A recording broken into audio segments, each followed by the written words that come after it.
I've dedicated the book not just to those who died and their loved ones left behind, who've been treated with absolute contempt, but also to all the millions that have been killed and maimed in the Middle East, justified by that. Right. When we talk about this crime scene, some of the pictures that I've seen before are of the debris, and you see where these the steel beams have been almost sheared, like sliced in oven. You can see where what looks like where the explosives would have gone off, because they've just cut them so perfectly. You're looking at it thinking, how would that have happened in a fire? It doesn't make sense at all.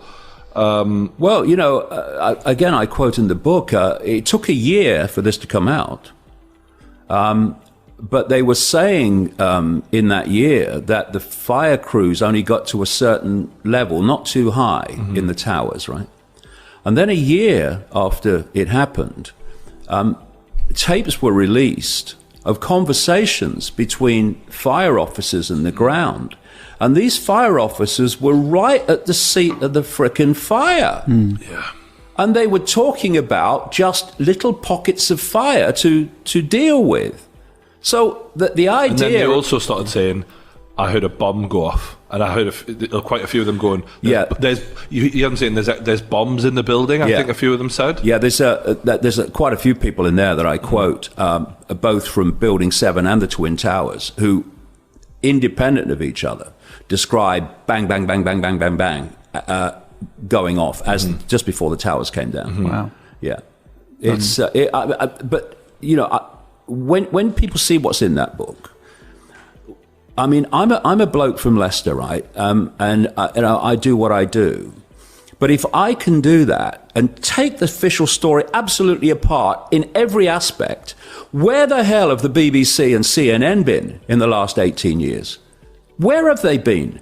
Why is it that, and I travel the world a lot, why have I never, ever, anywhere in the world seen one mainstream media documentary questioning the official story? Well, I wouldn't say predicted this, but you made claims, I think, in the early 2000s, before this happened, maybe late 90s, I think it was 98, that a terror attack in a major US city would happen in order to push it on. Yeah. Basically, 9/11 is a extreme example of a technique that I've been calling since the 1990s, problem, reaction, solution. It's a technique that's used on us all the time.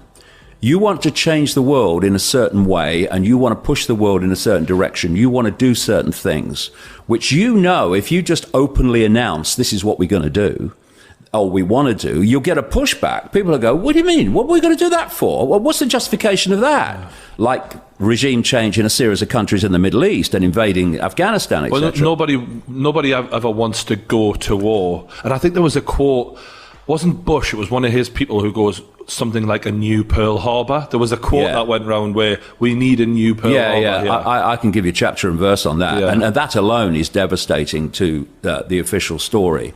But, if you look at that whole area of the new Pearl Harbor, there's a sequence that you can pick up very clearly, which I'll get to in a second. But just to finish the thing on problem, reaction, solution, you first of all, instead of just openly announcing it, and you're going to get pushback, you don't do that. You create a problem. It could be a terrorist attack, it could be a war, it could be a run on a currency, it could be a government collapse. Anything that will give you the opportunity to give the solution to the problem you're creating. Crucially, you name another villain as soon as you can. And Bin Laden and Afghanistan were being named literally within an hour. That was amazing. Looking back at how quick they had been. It's like, if you knew this guy was such a fucking problem, why is he fucking able to do this sort of stuff? And even Alex Jones, and I know Alex Jones is not like the bloke to be quoting because his name is not worth much at the moment, but there was footage of him going, he named Twin Towers. He said, when surprises there's attack, and we know you're going to use Bin Laden as the boogeyman. Like he called a lot of that. Yeah, absolutely. And it's an amazing thing that Bin Laden and Afghanistan were named by a guy called Ehud Barak, a former Israeli prime minister. He actually had been Israeli prime minister up until early 2001. On the BBC, immediately after the attacks, he's naming bin Laden, and he's basically calling for an invasion of Afghanistan. These things are all planned because you create the problem and you blame someone else for it. And you've got to get your villain in early, so that villain then becomes the official story. It dominates who did it. And you're looking at stage 2 of problem, reaction, solution with a reaction from the public. What you want them in: fear, outrage, and you want them to basically say, do something, this can't go on, what they're going to do about it. And then you, who've covertly created the problem and got that reaction, then openly offer the solutions to the problems you've created. And if we go to what you mentioned there about a new Pearl Harbor, here's a sequence. In 1979, the so-called father of Israeli intelligence, a man called Issa Harel, told an American journalist that he felt that the Arab terrorists were going to target the biggest building in New York because it was a phallic symbol, and that would, in psychological terms, help to break the spirit of America. In the same year of 1979, Benjamin Netanyahu started having conferences, one in 79, one in 1984, which American officials and Father George Bush attended, in which he was calling for a war on terror and calling for the removal of Saddam Hussein in Iraq.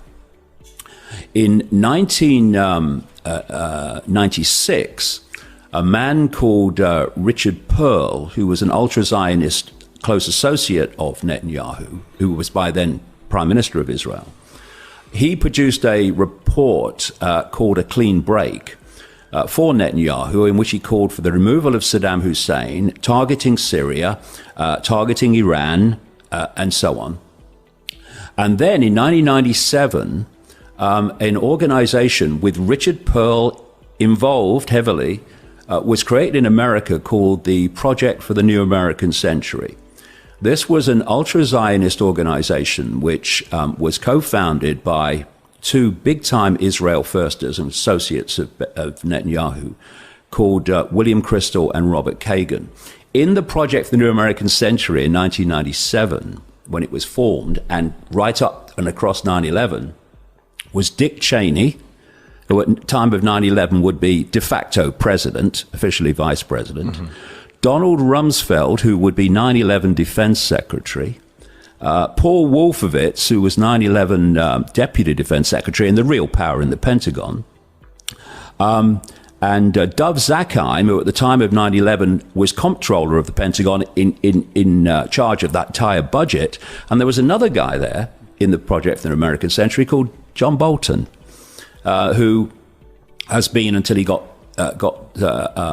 thrown out this very week as we speak, was pushing Trump into targeting countries that this Project for the New American Century wanted targeting. So come back into the sequence to 1998, when this organization wrote to President Bill Clinton calling for an invasion of Iraq to remove Saddam Hussein. You see what these people wanted, right? Come forward again to September 2000, 1 year before 9/11. The Project for the New American Century produced a report calling for, and it was basically a mirror of the Clean Break report. And it was written by these characters I've just been talking about, including this Richard Pearl, who'd done the Clean Break for Netanyahu. And it called for American forces to fight and decisively win multiple theater wars to regime change in a series of countries: Iraq, Libya, Syria, Lebanon, Iran, North Korea, and others. And in this document, it says this process of transformation, these regime changes, will necessarily be slow, and this is the quote, absent some catalyzing and catastrophic event like a new Pearl Harbor. That's where I heard it. Yeah. Right. And a few months later, a very few months later, the people that wrote that document, your Zachheims and your Cheneys and your Rumsfelds and your Wolfowitz and your Pearls, came to power in January 2001 with the Bush administration. And 9 months later, America had what Bush called at the time our Pearl Harbor, the Pearl Harbor of the 21st century, as a result of which, ever since, they've been ticking off this Iraq list. Didn't make no sense because officially they weren't even involved in 9/11 anyway, and the weapons of mass destruction were obviously proved to be a load of bollocks. Just to put it into context, though, for maybe some younger people who've never been exposed to your work before, the idea that a government could allow this to happen to their own people is unbelievable or hard to get their heads around. But this has been happening many times. To what I've researched anyway, I think Hitler, was it the Reichstag building? Reichstag building, yeah. Yeah, and then actually, some people actually say that Americans knew about Pearl Harbor before it happened. Oh, absolutely they did. I've gone into that in previous books, and some people have written whole books about Pearl Harbor alone. Because America was itching to get into the war from a government standpoint, but the people were like, no, keep us the fuck out of this. I'll tell you very, very, very quickly the background to that. Franklin Roosevelt won an election before America entered the Second World War. And his mantra was, I tell you, mothers and fathers of America, your boys are not going into that war in Europe. He knows they are. But he can't win by saying so. But he knows they are. So what they look for, and this is how problem, reaction, solution works, they create an excuse which gives them the excuse to do what they wanted to do anyway, but also puts them in the clear. Because after the Pearl Harbor attack by Japan, which was very clearly engineered, Franklin Roosevelt was like, well, you know I didn't want to go in that war in Europe, but we can't have this. And people going, yeah, well, I understand that, Franklin. Yeah, we've got to go. Yeah, problem, reaction, solution. That's how it works. From that standpoint, if we're looking at 9/11, after all of the research you've done, and maybe we could do the Pentagon first, because there's a lot wrong with that as well. Where's the footage? They had 80-odd cameras there. 85 cameras. Where's the remains of the plane as well? Yeah. Because if I'm right in thinking, half of the plane just didn't even show up. Well, let me just explain this. There is a question over a massive question, I say absolutely justified, about whether a plane hit the Pentagon at all, for many of the reasons you've already mentioned, plus a lot more. And the official reaction is, well, that's ridiculous. That's a conspiracy theory. Well, okay. There were 84 cameras in and around the Pentagon filming that day, which I know, and I saw in the book, the FBI came and took away that morning, which we've never seen. If a plane hit the Pentagon, many of those cameras are going to have it on. So just show them. But they never have. And the other thing is this.